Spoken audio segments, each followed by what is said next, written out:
আসসালামু আলাইকুম, আপনারা কেমন আছেন? আশা করি ভালো আছেন। আজকে বোনের বাসায় কিন্তু চিতই পিঠা পাঠাবো। দুধ চিতই পিঠা, তারপরে রসের চিতই পিঠা, এই দুইটা পিঠা আপনাদের সাথে আজকে করে দেখাবো। আজকে কোনো ঘর গোছানো না। তো আজকে এই যে বড় বড় দেখেন, আমি বল আর ট্রে এগুলো ধুয়ে নিছি।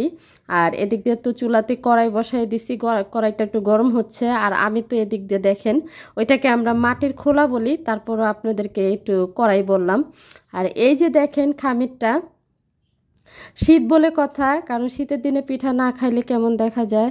আর আমরা সবসময় শীতের দিনে বাসায় তৈরি করার ট্রাই করি। আর আমি নিজেই পিঠাটা বানাইতে পারি, আর ঘরে কেউই পারে না, অনেক চেষ্টা করি।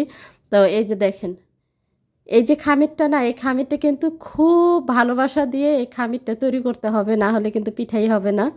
আর পিঠাগুলো যা সুন্দর হয় না, আপনাদের সাথে দেখানোর ট্রাই করতেছি। যারা পিঠা পছন্দ করেন আর বানায় খাইতে ইচ্ছুক, খাইতে পারেন না, তারা কিন্তু আমার ভিডিওগুলো দেখে দেখে আপনারা পিঠা তৈরি করে খেতে পারবেন। দেখেন, আমার মাকে খামির তৈরি করে দিছি, এখন আমার মা শুধু দাঁড়ায় দাঁড়ায় ভাজতেছে। বললাম যে তুমি এখন খাড়ায় খাড়ায় ভাজো। তো আমার মা কিন্তু অনেক পিঠা ভাইজা নিছে। দেখেন, 5 কেজি চালের গুঁড়ি কিন্তু কম না, আপনারা দেখতে থাকেন। একটা গোল চিতই বানাবো, আর একটা হয়েছে এই যে এগুলা বানাবো। এগুলাও পছন্দ করে সবাই। দেখেন এত সুন্দর হচ্ছে, কর মতো না। কারণ আজকে বড় বোনের বাসায় পিঠা যাবে, তারপরে মেজো বোনের বাসায় পিঠা যাবে। তো আমি একটু তৈরি করে দিচ্ছিলাম, যেতে আমি বাবার বাড়িতে আছি। তা আমার মা তো একা পারবে না, এই জন্য। আর এদিক দিয়ে তো দুধটা গরম করে নিতেছি। আর জানেন, আপনারা সবসময় বলেন যে আপু তুমি একটু ভিডিও ছাড়ো না কেন, মিস্টেক হয়ে যায়, সরি। হ্যাঁ, আপনারা একটু বুঝে নেবেন যে এক হাতেই তো সব করতে হয়। তার জন্য দেখেন, দুধটা কিন্তু ভালো করে গরম করে নিতে হবে। এটা বানাবো দুধ চিতই। আর এইটা যেটা দেখতেছেন এই যে ঝুড়িতে, এটা ভিজাবো রস দিয়ে। 2 পদের পিঠা তৈরি করে নেবো আজকে। এটা রসের পিঠার জন্য ভাজতেছিলাম। আর এই যে দেখেন, এইটা কিন্তু আমি রসটা জাল দিয়ে নিতেছিলাম। এই রসটা কিন্তু যখন সিজন থাকে তখন কিন্তু আমরা কি করি, বা 5 কেজি 10 কেজি আয়না, তারপরে ঢিপে রেখে দিই।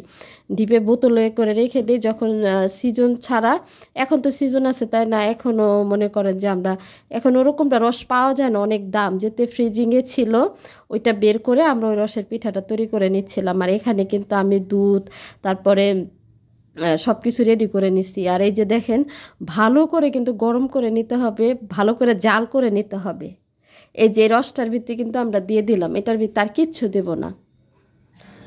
এই রসেরটাই কিন্তু আলাদা করব। আর এই যে ছোট পিঠাগুলা, এগুলা দিয়ে দিতেছি রসের ভিতরে। এটা যা মজা হবে, আমরা আধা ঘন্টা 1 ঘন্টা পরে প্যাকেট করে বোনেদের বাসায় পাঠিয়ে দেব।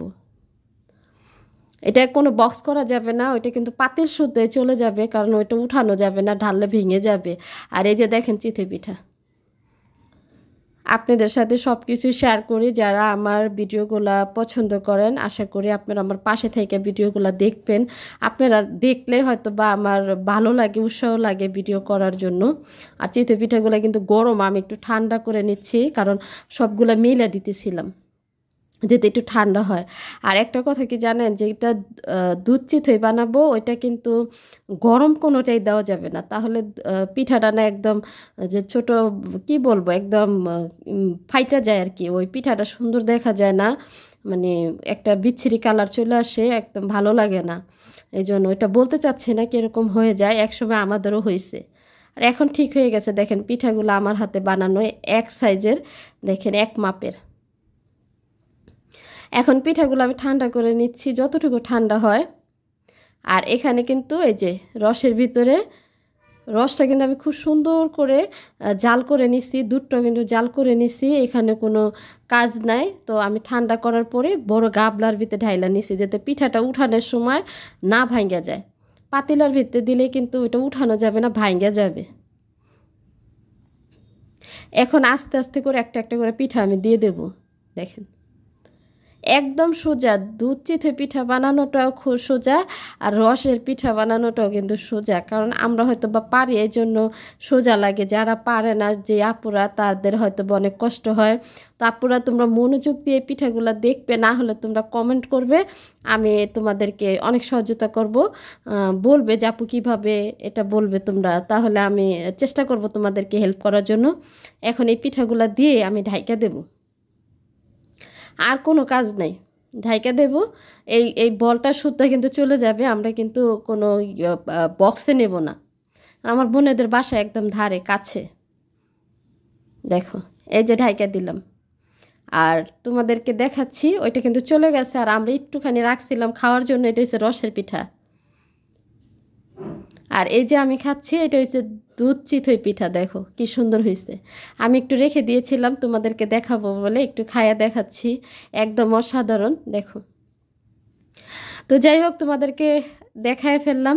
যে যেখান থেকে আমার ভিডিওটা দেখতেছো একটা কমেন্ট করবা, আমাকে অবশ্যই জানাবা। আমি খুব খুশি হব যে আমি এত কষ্ট করে ভিডিওটা করেছি, হয়তো বা আমার কষ্টের সার্থক হয়েছে। তো ভালো থাকো, সুস্থ থাকো, বাই বাই, টাটা। তোমাদেরকে অসংখ্য ধন্যবাদ।